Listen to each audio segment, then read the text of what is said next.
Іван-Петровці навхтемашні дітваки і дитина.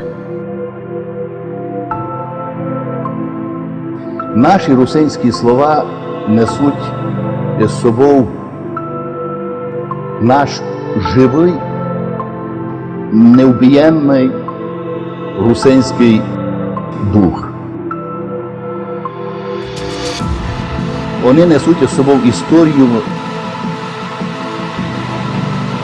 прапрадідів моїх,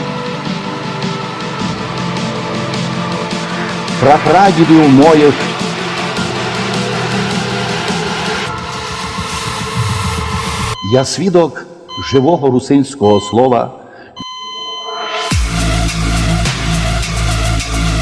Не дам згоріти, стерти тот дар, що русинам сам Бог дарував.